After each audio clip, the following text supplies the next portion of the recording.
Assalamualaikum semuanya, terima kasih sudah klik video ini. Di episode kali ini saya akan membawakan sebuah cerita horor yang tentunya bakalan sangat menarik. Simak videonya sampai habis.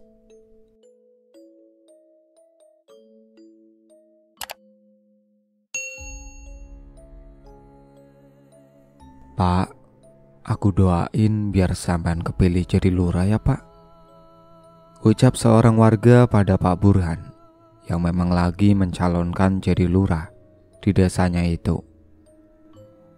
Wah, amin Pak, terima kasih banyak atas dukungannya. Mari Pak, saya duluan, timpal Pak Burhan yang memang kala itu pulang dari pasar nganter istrinya Bu Neni belanja. Setelahnya Pak Burhan pun melajukan motornya menuju ke rumah. Setibanya di rumah, Bu Neni langsung menuju ke dapur untuk segera menyiapkan makan siang mereka. Sementara Pak Burhan dudukan di teras rumah, sekedar mencari angin segar karena cuaca hari itu panas banget. Sembari dudukan, Pak Burhan ini memikirkan ucapannya bapak-bapak tadi. Pasalnya dirinya menyalonkan lurah sebenarnya bukan kemauan Pak Burhan sendiri, melainkan dia ditunjuk oleh para warga agar menggantikan lurah sekarang yang sebentar lagi habis jabatannya. Bahkan kabarnya lurah yang sekarang Pak Yusuf mau mengajukan diri lagi, seakan dirinya tak mau jabatannya itu pindah ke orang lain. Padahal warga sebenarnya kurang suka dengan lurah yang sekarang karena kinerjanya kurang maksimal. Ditambah warganya itu merasa curiga. Pasalnya keluarga lurah termasuk istri pamer barang-barang mewah saat bepergian. Sementara keadaan desa mereka dari urusan jalanan yang berlubang dan masalah-masalah sepele lainnya yang seharusnya mendapatkan bantuan dana sama sekali tidak pernah terurus. Memang Pak Yusuf ini orangnya terkesan sombong dan tidak memperdulikan keluhan-keluhan yang disampaikan para warga. Dan itulah sebabnya para warga tak suka padanya. Sementara Pak Burhan dia masih kepikiran apakah dirinya itu mampu mengurus kepentingan-kepentingan warga desa jikalau dirinya terpilih sebagai lurah. Memang dirinya bukan orang kaya, dia sederhana, tidak kekurangan, dan juga tidak kaya banget. Namun dirinya di desa itu memang disegani para warga. Dirinya itu ramah tamah dan suka membantu tetangga-tetangga atau warga yang sedang mengerjakan sesuatu. Pak Burhan juga tak pernah berlaku sombong kepada siapapun. Pak Burhan juga punya usaha sebagai penjual borongan hasil konveksi dan mengirimnya ke kota-kota dengan harga yang ditentukan sendiri. Dan alhamdulillahnya usahanya itu lancar dan bisa memenuhi kebutuhan keluarga kecilnya. Namun meskipun begitu, Bu Neni dan anaknya Tina tidak pernah bertingkah sombong. Mereka juga sama ramahnya seperti Pak Burhan. Bahkan pakaian yang dipakai Bu Neni pun biasa-biasa saja, tak pernah mewah-mewah. Sedang asik melamun, tiba-tiba Pak Burhan pun dipanggil Bu Neni untuk masuk ke dalam karena masakan sudah matang. Pak, ayo makan siang Pak. Iya Bu. Segera Pak Burhan pun berjalan masuk ke dalam rumah dan makan siang bersama dengan Bu Neni. Mereka akan berdua karena Tina belum pulang sekolah. Kala sedang makan, Pak Burhan berujar pada Bu Neni, Bu, kira-kira Bapak mampu ndak ya kalau misal nanti kepilih jadi lurah? Ucap Pak Burhan. Bapak ini gimana toh? Warga kan sudah percaya sama Bapak. Jadi ya Bapak harus bisa memenuhi harapan mereka Pak, jawab Bu Neni. Iya Bapak paham Bu, cuma Ibu tahu sendiri kan, jadi lurah itu gak gampang. Bismillah saja Pak, warga juga ndak bakalan mau kalau Pak Yusuf itu nambah jabatan lagi Pak.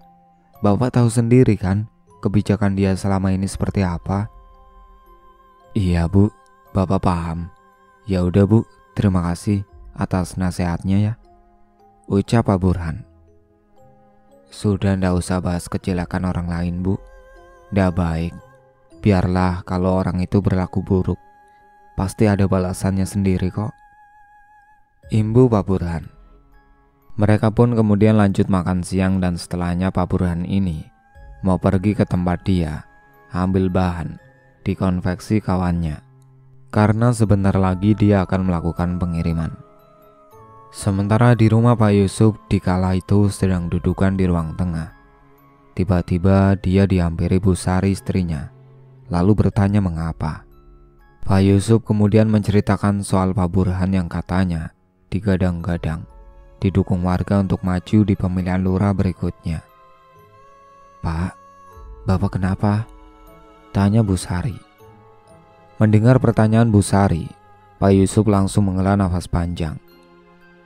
"Itu loh Bu, katanya Pak Burhan digadang-gadang didukung para warga untuk maju di pemilihan lurah berikutnya." "Masa sih Pak?" "Iya Bu, Bapak pokoknya gak mau kalah dari dia Bu. Bapak harus menjabat lagi jadi lurah." "Iya Pak, Ibu juga gak setuju kalau Pak Burhan yang jadi lurahnya." Bu Sari yang mendengar itu juga tak setuju. Dia kemudian menyarankan Pak Yusuf untuk melakukan kampanye dan membagi-bagikan uang untuk para warga supaya mau memilih dirinya. Pak, gimana kalau kita lakukan kampanye saja?" "Kampanyenya apa Bu?" "Ya kampanye bagi-bagi uang aja Pak, supaya para warga mau milih Bapak. Sekarang kan zamannya pakai uang Pak. Kita punya uang, kita punya kuasa," ucap Bu Sari. "Iya juga ya Bu, benar juga kata Ibu." Mendengar hal itu Pak Yusuf pun tersenyum. Benar juga kata istrinya. Akhirnya Bu Sari dan Pak Yusuf menentukan untuk kapan memulai aksinya itu. "Ya sudah Bu, nanti kita siapkan semua uangnya ya, buat bagi-bagi ke warga." "Iya Pak, siap." Karena pasalnya pemilihannya itu akan segera digelar 3 bulan lagi. Setelahnya Pak Yusuf dan Bu Sari melanjutkan menonton TV bersama. Singkatnya, suatu hari tepatnya di malam hari, sehabis sisaan, Pak Yusuf ini mulai keliling ke rumah warga, diam-diam.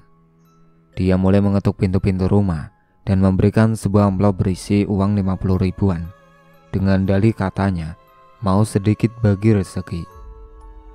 Tok tok tok. Pak Yusuf, ada apa Pak?" "Ini Pak, mohon diterima. Saya sedang bagi-bagi rezeki." "Oh iya Pak, terima kasih banyak ya." Para warga yang kedatangan Pak Yusuf sebenarnya terkejut. Mereka tahu apa maksud Pak Yusuf sebenarnya bagi-bagi uang itu. Namun para warga banyak sekali responnya. Ada yang langsung menolak dengan halus dan berkata bahwa dia akan tetap mendukung Pak Burhan maju jadi lurah berikutnya. "Pak, nanti tolong pilih saya ya Pak." "Alah, maaf nih Pak Yusuf. Maksudnya Bapak ngasih uang ini dengan maksud nyogok gitu? Apa ada jaminannya kalau saya pilih Bapak? Lagian selama ini kinerja Bapak kurang baik." Hal itu membuat Pak Yusuf kesal. Namun dia tetap pura-pura jaga image dan tidak marah. Kemudian beralih ke rumah lainnya. "Ya sudah, anggap saja ini saya bagi rezeki saja ya Pak. Kalau gitu saya pamit mau ke rumah yang lain." Setelahnya Pak Yusuf yang kesal dia berjalan menuju ke rumah-rumah lainnya. Ada juga yang menerima uang itu, namun mereka tidak akan mendukung Pak Yusuf maupun Pak Burhan. Mereka ini tipe golput yang tidak mau peduli urusan desanya. Ada juga orang yang menerima pemberian Pak Yusuf, namun nantinya mereka akan tetap memilih Pak Burhan. Akhirnya setelah keliling ke sana kemari, kebanyakan warga mau menerima uang pemberiannya itu. Dan kala itu Pak Yusuf mengira kalau dirinya sudah dapat dukungan penuh lewat jalur licik. Dia pun kemudian beranjak pulang ke rumah. Sesampainya di rumah, Pak Yusuf senang sekali. Dia pun duduk di teras depan rumahnya sambil menikmati suasana malam hari. Sesaat kemudian Bu Sari datang menghampiri Pak Yusuf yang ada di depan teras rumah sambil membawakan secangkir kopi. "Silakan Pak, diminum kopinya," ucap Bu Sari sambil meletakkan secangkir kopi di atas mejanya Pak Yusuf. Makasih ya Bu. Segera Pak Yusuf menyeruput kopi yang terlihat masih mengepul setelah dibuatkan istrinya. Gimana Pak tadi? Tanya Bu Sari kemudian. Iya, Bapak sudah bagikan ke rumah-rumah warga Bu. Terus responnya para warga gimana Pak? Ya ada yang baik, ada yang nyeselin juga Bu. Ngeselinnya gimana Pak? Tanya Bu Sari penasaran. Ngeselin Bu, masa katanya mereka nggak mau Bapak jadi lurah lagi karena Bapak kerjanya nggak becus katanya. Sudahlah Pak, biarkan yang ngomong gitu. Setelahnya mereka pun lanjut ngobrolin hal-hal yang lain. Dan saat mereka sedang dudukan di depan teras rumahnya itu, tiba-tiba saja ada beberapa tetangganya yang lewat. Tidak seperti biasanya Pak Yusuf yang cuek jarang menyapa warganya.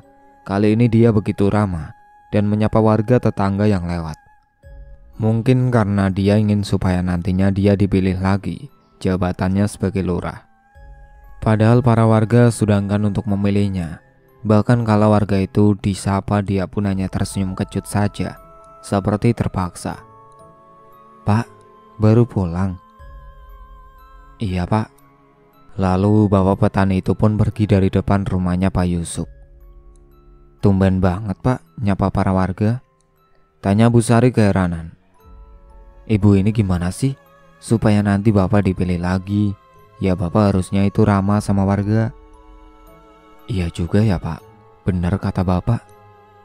Tak terasa malam mulai larut. Pak Yusuf dan Bu Sari pun segera masuk ke dalam rumah untuk tidur. Singkatnya, 1 bulan sebelum pemilihan digelar, diadakan sebuah acara untuk beberapa calon lurah yang hendak mengajukan dirinya untuk menyampaikan visi dan misinya jika terpilih. Dan itu disaksikan para warga desa yang hadir di sekitar panggung yang digelar sederhana. Kala itu ada 3 calon yang mengajukan diri, termasuk Pak Burhan, Pak Yusuf, dan 1 orang lagi Pak Asep. Ketiganya didampingi istrinya masing-masing yang ikut ke situ. Kesan mereka bertemu biasa-biasa saja, tidak menunjukkan permusuhan, yaitu bagi Pak Burhan dan Pak Asep, namun tidak dengan Pak Yusuf. Dia tersenyum palsu. Dalam hatinya dia berharap agar Pak Burhan dan Pak Asep itu nggak terpilih. Kemudian ketika mulai naik satu persatu dan memulai pidatonya, di bagian Pak Burhan dan Pak Asep ini disambut tepuk tangan para warga yang ada di situ. Usai selesai membacakan visi misinya. Namun ketika gilirannya Pak Yusuf menyampaikan visinya yang katanya mau memajukan desa dan mensejahterakan desa, malah disambut dengan tepuk tangan yang seakan terpaksa dari warga yang hadir. Bahkan ada yang saling berbisik. Mungkin jika ditranslate bisikan mereka itu kira-kira begini. Ileh, memajukan apanya? Jalan desa aja belum halus-halus sampai sekarang. Iya bener, masa jatah bansos selalu kecil? Padahal di desa sebelah aja katanya dapat banyak. Pokoknya aku mau dukung Pak Burhan saja. Kalau kamu gimana? Ya aku sih kalau ndak Pak Burhan ya Pak Asep. Dua-duanya baik, asal jangan Pak Yusuf aja. Dan begitulah kira-kira obrolan para warga. Mendapati kesan seperti itu, Pak Yusuf mencoba untuk tetap tersenyum, meskipun sebenarnya kesal. Bahkan Bu Sari ini dibuat malu atas respon warga pada suaminya. Dan setelah acara selesai mereka pun salam-salaman, kemudian kembali pulang ke rumah masing-masing. Setibanya di rumah, Bu Sari menanyakan pada Pak Yusuf, apakah nanti para warga beneran mau pilih dirinya usai kemarin sebar uang. Pak Yusuf hanya menyuruh Bu Sari untuk nunggu saja dan yakin saja. Kala itu Bu Sari dan Pak Yusuf di ruang tamu sambil santai nonton TV sambil ngobrol. Pak, apa nanti para warga beneran pilih Bapak setelah Bapak sebar uang? Sudahlah Bu, berdoa saja dan yakin. Kita tunggu saja nanti. Iya Pak, Ibu selalu doakan Bapak kok. Ibu tolong buatkan kopi dulu buat Bapak ya. Iya Pak. Setelahnya Bu Sari pun beranjak ke dapur untuk membuatkan kopi buat Pak Yusuf. Beberapa saat kemudian Bu Sari pun kembali membawakan secangkir kopi untuk Pak Yusuf. "Ini Pak, silakan diminum kopinya." Kemudian Bu Sari pun duduk kembali di sampingnya Pak Yusuf. "Pak, tadi Ibu malu tahu pas Bapak masih pidato." "Malu kenapa toh Bu?" "Ada warga yang ngomongin Bapak." "Sudahlah Bu, biarkan saja. Mereka emang sukanya ngomongin kok." Saat mereka sedang ngobrol dan nonton TV, tiba-tiba ada yang datang ke rumah mengetuk pintu. "Tok tok tok." "Siapa itu Bu?" "Gak tahu Pak, bentar Ibu bukain dulu pintunya." Bu Sari pun bergegas menuju ke depan untuk membukakan pintunya. Dan saat pintunya dibuka, ternyata ada Pak RT yang datang. "Ada apa Pak RT?" tanya Bu Sari. "Ini Bu, saya ada perlu sebentar sama Pak Yusuf. Pak Yusufnya ada." "Oh iya ada Pak RT. Mari, silakan masuk ke dalam dulu," ucap Bu Sari mempersilakan. Kala itu Pak RT pun duduk di ruang tamu, sementara Bu Sari memanggilkan Pak Yusuf di ruang tengah. "Siapa Bu?" tanya Pak Yusuf. "Itu ada Pak RT. Katanya ada perlu sama Bapak." Setelahnya Pak Yusuf pun ke depan menemui Pak RT. Sedangkan Bu Sari ke dapur membuatkan kopi untuk Pak RT. Dan saat itu Pak Yusuf dengan Pak RT pun mengobrol entah apa yang dibicarakan mereka. Singkat cerita, hari pemilihan pun tiba dan acaranya pun berjalan lancar semua. Kini tinggal menunggu hasil perhitungan suara untuk calon itu. Pak Yusuf awalnya dengan pede dia merasa bahwa dirinya akan terpilih lagi. Hingga beberapa hari setelahnya, hasil suara pemilihan pun diumumkan dan yang terpilih adalah Pak Burhan. Para warga juga begitu antusias atas terpilihnya Pak Burhan menjadi lurah di desanya itu. Akhirnya pelantikan untuk Pak Burhan pun diadakan. Pak Yusuf menyerahkan jabatannya pada Pak Burhan. Beberapa hari setelahnya, Pak Yusuf justru dapat protes dari Bu Sari. Mengapa dirinya tidak terpilih? Pak Yusuf juga merasa bingung. Dia merasa telah dibohongi orang yang sudah dikasih uang. Mereka tak memilih dirinya.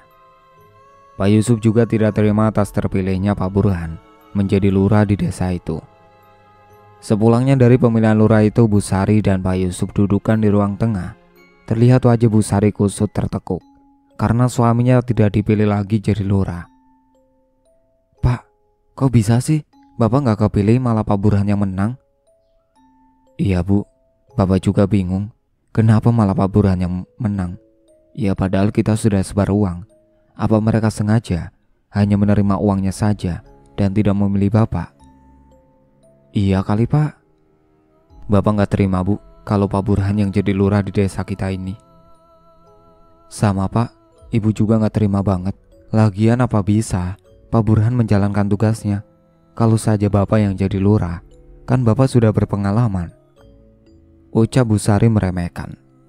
Sesekali Pak Yusuf menghisap batang rokok yang digenggamnya itu. Singkatnya, usai terpilih menjadi lurah, Pak Burhan mulai mengurusi kepentingan-kepentingan desa dan membantu keluhan masyarakat. Dan seiring berjalannya waktu, Pak Burhan mulai paham cara kerjanya dan bahkan dirinya mengajukan dana bantuan ke pemerintahan untuk memajukan desanya itu. Dari segi infrastruktur, bahkan sampai dengan bantuan untuk menaikkan UMKM di desanya. Para warga puas atas kinerjanya Pak Burhan. Pak Burhan dan keluarga juga masih tetap ramah. Bahkan anaknya juga kerap ikut bantu-bantu bakti sosial dengan para warga. Sementara Pak Yusuf dan Bu Sari kini dipandang biasa oleh para warga. Warga tidak hormat lagi pada mereka berdua. Justru terlihat senang atas lengsernya Pak Yusuf sebagai lurah sebelumnya. Dan atas hasutan Bu Sari, Pak Yusuf pun akan membalas dendam dan akan membuat Pak Burhan sakit-sakitan agar dirinya tidak bisa jalankan tugasnya sebagai lurah. Malam itu Pak Yusuf dan Bu Sari sedang rebahan di dalam kamar sebelum tidur dan mereka ngobrol terlebih dahulu. "Bu, Bapak ini masih gak terima loh Pak Burhan jadi lurah. Bapak mau balas dendam, tapi gimana caranya ya?" Sejenak Bu Sari pun terdiam memikirkan juga bagaimana caranya untuk membalaskan dendamnya pada Pak Burhan. Gimana kalau kita buat dia menderita dengan cara disantet saja, Pak? Benar juga, Bu. Ya sudah, nanti Bapak akan pergi ke dukun untuk menyantet Pak Burhan. Setelahnya Pak Yusuf dan Bu Sari pun segera tidur karena sudah larut dan juga sudah mengantuk. Pagi harinya, menjelang 1 tahun kepemimpinan Pak Burhan, Pak Yusuf ini pergi ke suatu tempat yang ada di daerah lain dengan mobilnya. Perjalanan ditempuh lumayan jauh dan butuh beberapa jam untuk sampai di tempat itu. Hingga setibanya di daerah itu, ia masuk ke dalam pedesaan Pak Yusuf, memarkirkan mobil di lapangan setempat. Setelahnya dia berjalan menuju ke sebuah rumah paling ujung yang ada di desa itu. Setibanya di depan rumah dengan motif jadul dan kuno itu, Pak Yusuf langsung ketuk pintu. Tok tok tok. Permisi. Suara pintu dibuka oleh Mbak Dukun. Kamu, mari silakan masuk. Dan muncullah seorang kakek-kakek yang bernama Mbak Udin dan menyuruh Pak Yusuf untuk masuk ke dalam. Ternyata Mbak Udin udah kenal dengan Pak Yusuf, karena dulu Pak Yusuf pernah minta bantuan padanya entah apa. Setelahnya Pak Yusuf meminta bantuan pada Mbak Udin untuk menyantet Pak Burhan agar menjadi sakit-sakitan dan mengalami penderitaan. Ada apa kamu datang ke sini? Tumben. Saya mau menyantet orang yang bernama Burhan, Mbah.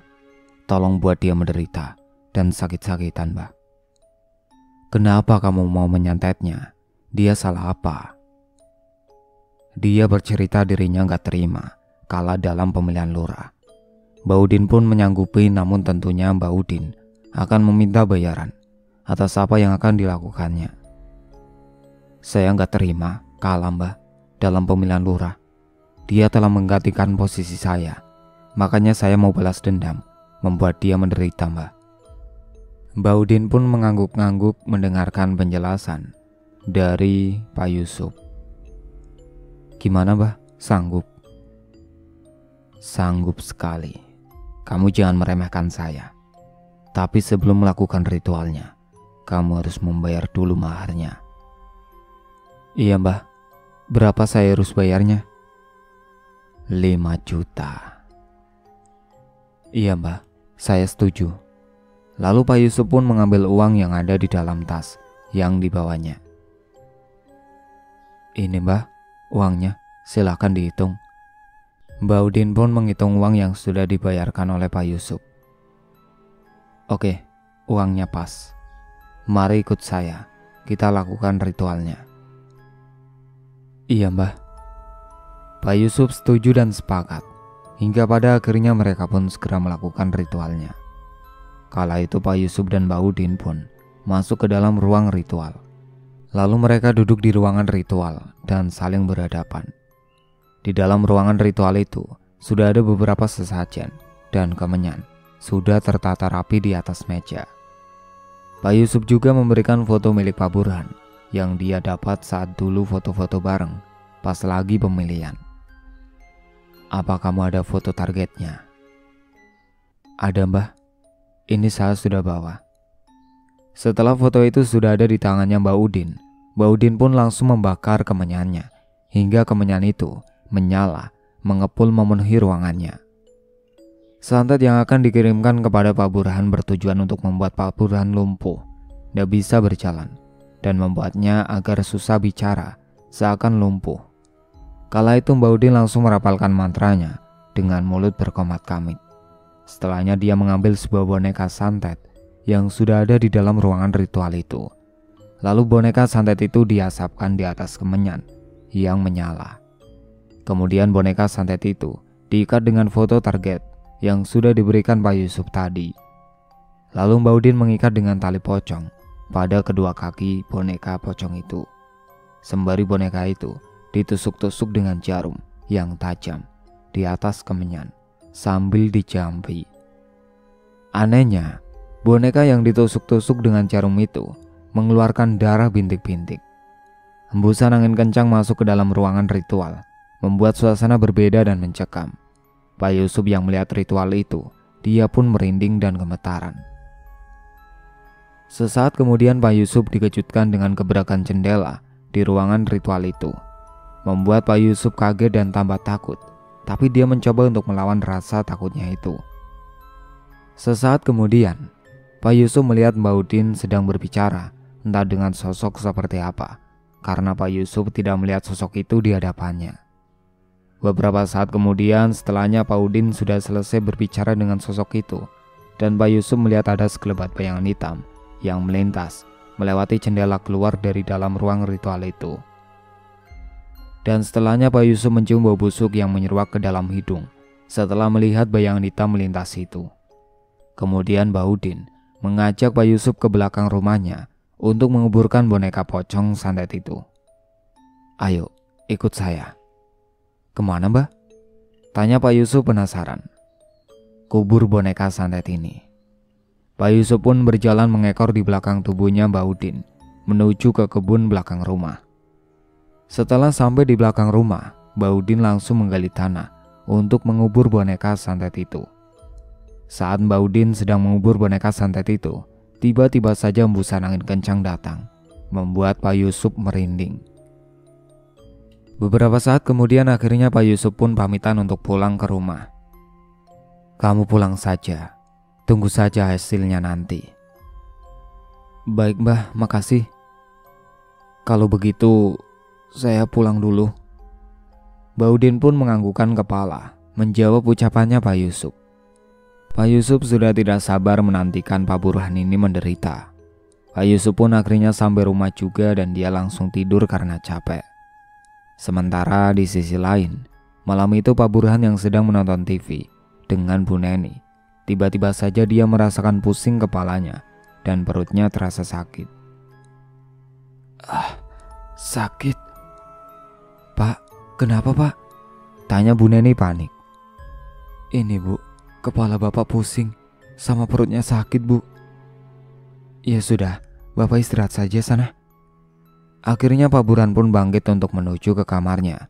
Namun saat dia sedang berdiri hendak berjalan menuju ke kamar, tiba-tiba saja Pak Burhan merasa pusing sekali. Bahkan kedua matanya kunang-kunang, hingga akhirnya dia pun ambruk pingsan. "Ya Allah Bapak!" teriak Bu Neni. Tina!" Beberapa saat kemudian anaknya pun menghampiri Bu Neni yang dari tadi memanggilnya.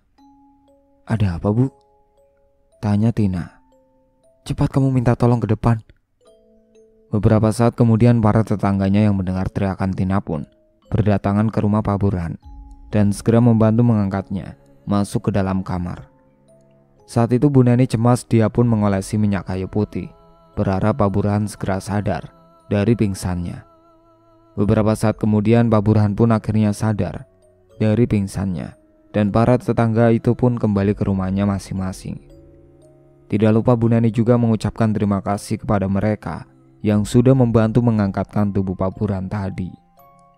Malam harinya, Pak Burhan yang sedang rebahan di dalam kamarnya tiba-tiba saja dia mendengar ada suara ledakan di atas atap rumahnya.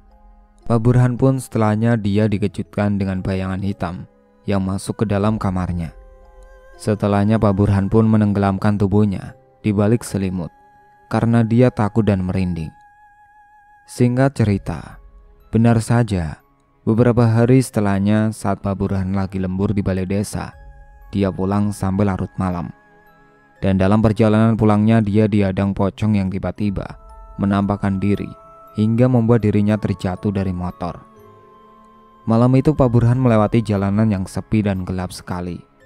Pak Burhan melihat ada bayangan putih yang melintas dan hembusan angin kencang datang membuat Pak Burhan pun merinding. Sesaat kemudian ternyata di depan jalan yang dilewati Pak Burhan itu ada sosok pocong yang berdiri di depannya. Pak Burhan pun akhirnya oleng setelah melihat sosok pocong itu, hingga akhirnya dia ambruk jatuh dari motor. Namun untungnya dia masih sadar, hanya lecet sedikit. Dengan buru-buru dia segera membenarkan motornya dan bergegas kembali pulang ke rumah. Untungnya kala itu juga sosok pocong sudah pergi menghilang dengan sendirinya, entah kemana. Beberapa saat kemudian Pak Burhan pun akhirnya sampai juga di rumah. "Assalamualaikum," Waalaikumsalam. Kok baru pulang sih, Pak? Loh, tangan Bapak kenapa?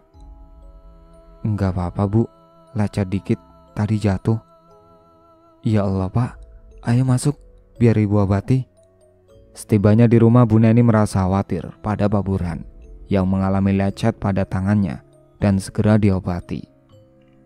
Tapi Pak Burhan itu cerita kalau dirinya habis jatuh gara-gara pocong. Bapak kenapa bisa jatuh? Tanya Bu Neni sambil mengompres tangannya Pak Burhan. Tadi Bapak di jalan tiba-tiba dihadang sama pocong. Astagfirullahaladzim, kok bisa, Pak? Ya mana Bapak tahu, Bu. Ya udah, ini habis dikompres tangannya, nanti Bapak langsung istirahat tidur saja ya, ucap Bu Neni. Iya, Bu.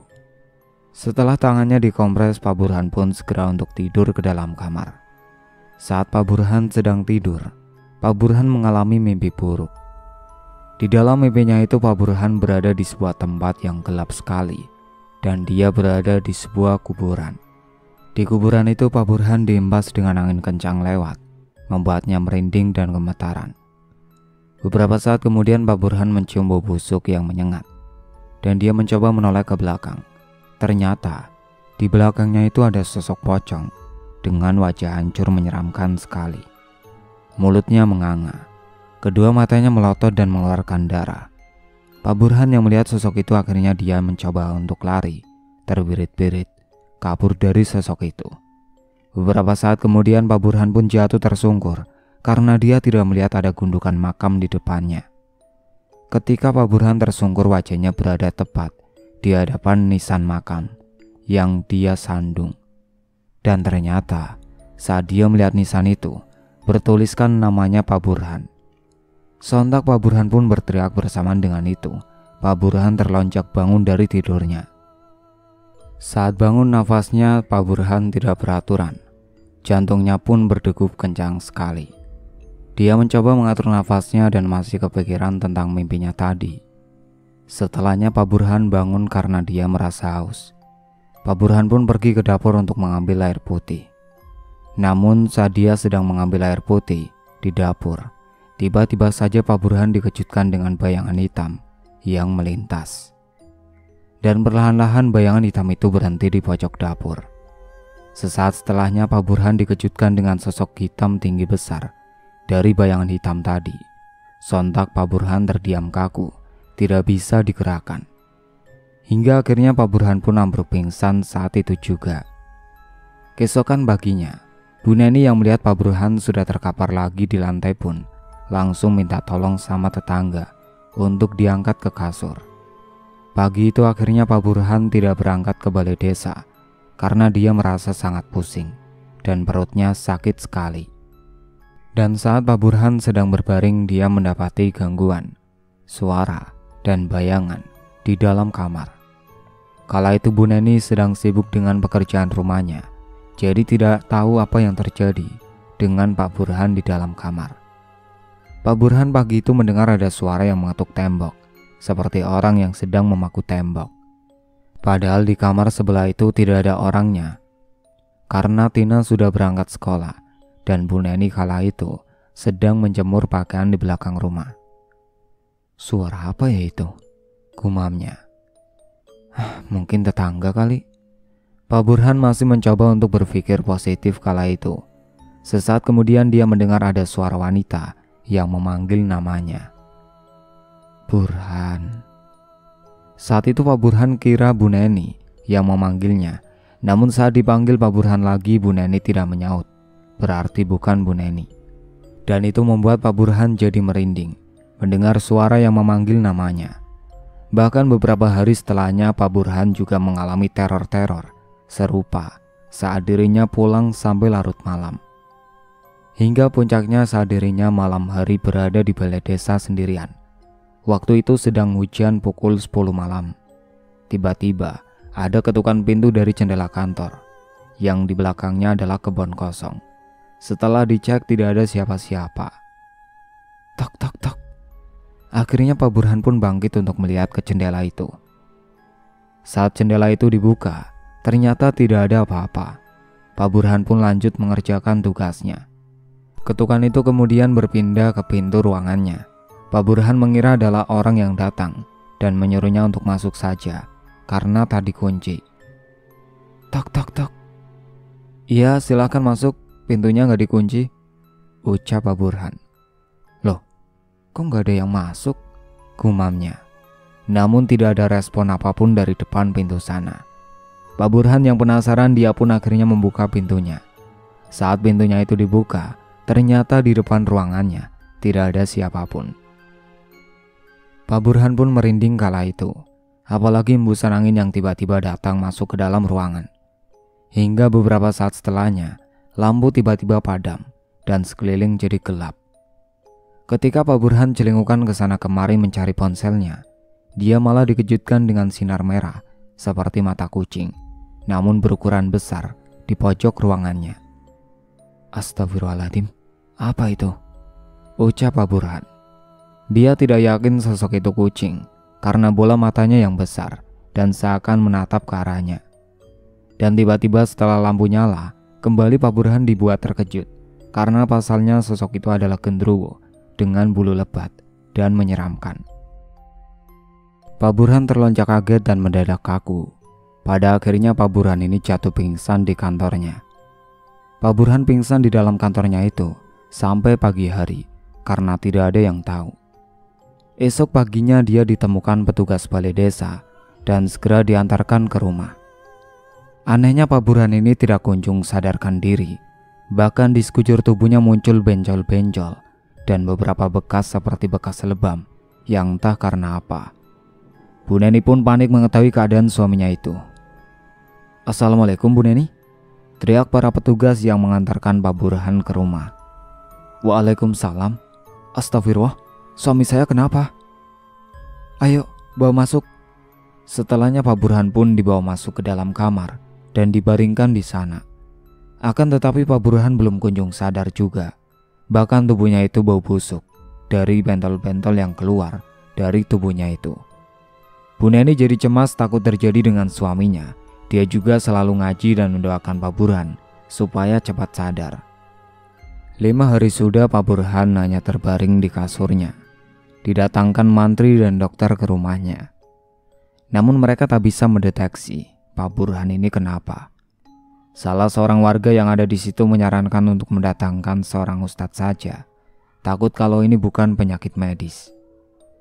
Bu Neni, coba panggil ustadz saja datang ke sini. Takutnya Pak Burhan ini sakitnya bukan penyakit medis. Iya betul Bu.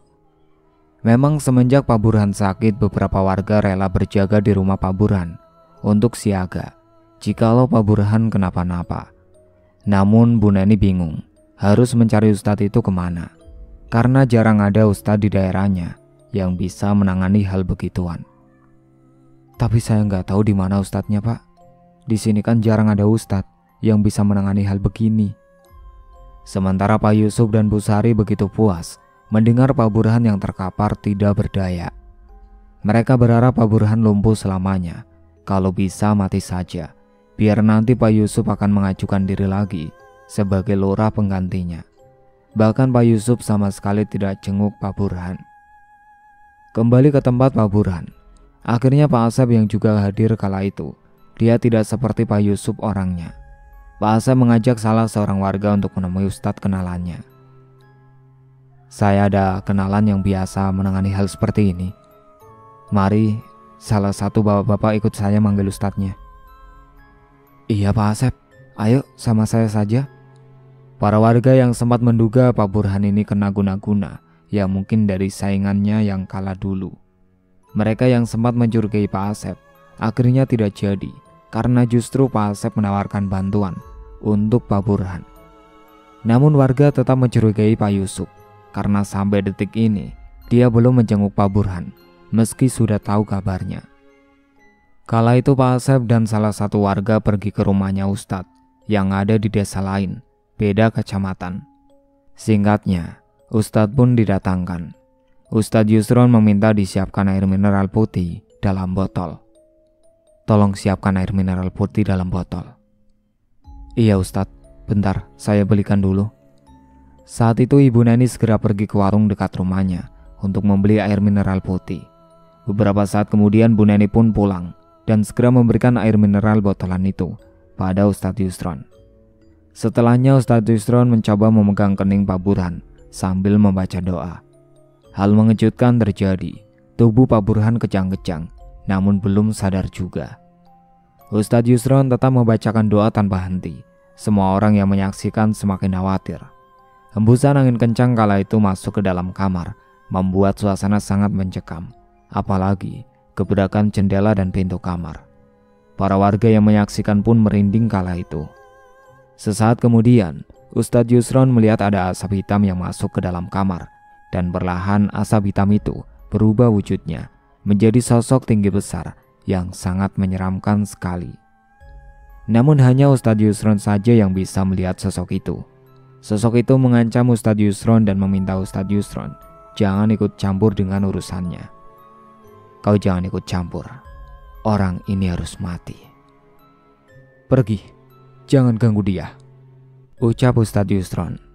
Akhirnya mereka berdua pun bertarung batin. Suasananya pun sangat mencekam.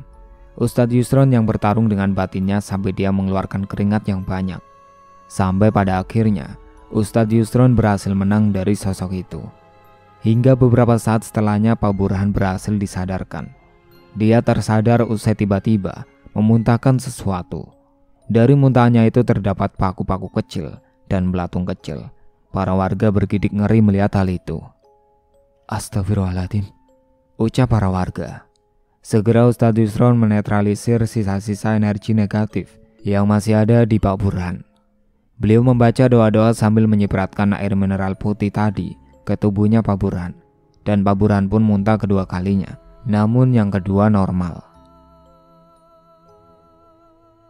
Segera Ustadz Yusron meminta warga untuk membelikan bubur, karena sudah beberapa hari Pak Burhan tidak makan. Wajahnya lesu dan pucat sekali. Tolong belikan bubur untuk Pak Burhan. Akhirnya salah satu warga perwakilan membelikan bubur di tetangga dekat. Singkatnya, usai makan bubur Pak Burhan dibiarkan rehat agar pulih. Sementara Ustadz Yusron dan keluarga Pak Burhan menuju ke depan, serta beberapa warga yang hadir di situ. Ustadz Yusron menuturkan kalau memang Pak Burhan ini telah kena guna-guna dari seseorang. Namun Ustadz Yusron tak mau menyebutkan siapa pelakunya.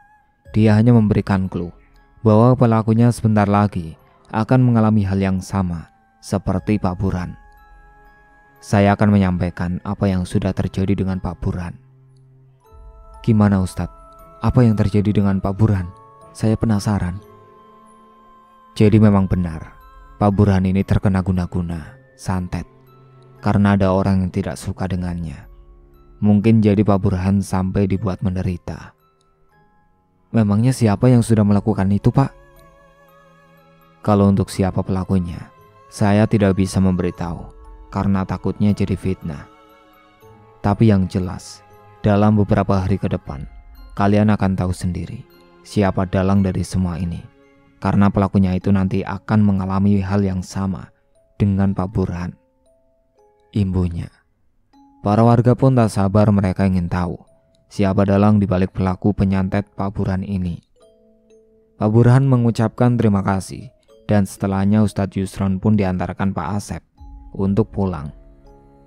Ustadz, saya terima kasih banyak ya, karena Ustadz sudah menyembuhkan saya seperti semula. Sama-sama Pak, ini semua atas izin Allah Subhanahu wa Ta'ala. Kalau begitu saya pamit pulang dulu Pak, Bu, semuanya. Iya Ustadz, silakan. Kala itu Ustadz Yusron langsung diantarkan oleh Pak Asep. Mari Ustadz, saya antarkan pulang lagi, ucap Pak Asep. Dan beberapa hari setelahnya Pak Burhan benar-benar kembali pulih. Dia mengucapkan terima kasih kepada warga karena telah menjaganya selama dirinya itu tidak sadarkan diri. Sementara di tempat lain Pak Yusuf dan Bu Sari akhirnya kena tulah mereka sendiri. Malam itu Pak Yusuf di dalam rumah sedang tidur dengan Bu Sari. Tiba-tiba mereka dikejutkan dengan suara ledakan di atap rumahnya. Sangat keras sekali, sehingga membuat mereka pun terbangun dari tidurnya. Lalu mereka penasaran sebenarnya apa yang terjadi. Mereka akhirnya keluar rumah. Saat di depan halaman rumahnya, Pak Yusuf dan Bu Sari melihat ke atas atap rumahnya.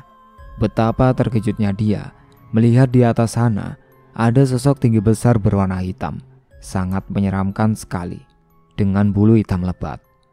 Sontak mereka berdua, tubuhnya kaku tidak bisa digerakkan sama sekali. Hingga akhirnya Pak Yusuf dan Bu Sari ambruk pingsan di depan halaman rumahnya. Keesokan paginya ada warga yang lewat depan rumahnya, langsung membantu mereka dibawa ke dalam kamar. Mereka mengalami hal yang sama seperti yang dialami Pak Burhan sebelumnya. Akhirnya para warga pun tahu siapa dalang dibalik semua ini. Dari pihak keluarga Pak Yusuf meminta bantuan ke ustadz lain juga, namun endingnya Bu Sari berhasil diselamatkan, sementara Pak Yusuf tidak. Dia meninggal dunia. Dan semenjak itu Bu Sari tidak congkak lagi, dan malah dia dijauhi para warga. Menang kalah itu biasa. Jangan merasa berkecil hati kalaupun kalah, karena sudah menjadi keputusan dari para pemilih. Dalam menjalankan tugas dan pekerjaan harus bertanggung jawab dan jujur. Jangan sampai mengecewakan orang lain, supaya tetap terjaga nama baiknya. Jangan membalas dendam hanya karena kekalahan dan ambisinya sendiri. Itu tidak baik. Siapa yang menanam, dialah yang akan menuai hasilnya di kemudian hari. Itulah akhir ceritanya. Sekian dari saya. Wassalamualaikum warahmatullahi wabarakatuh.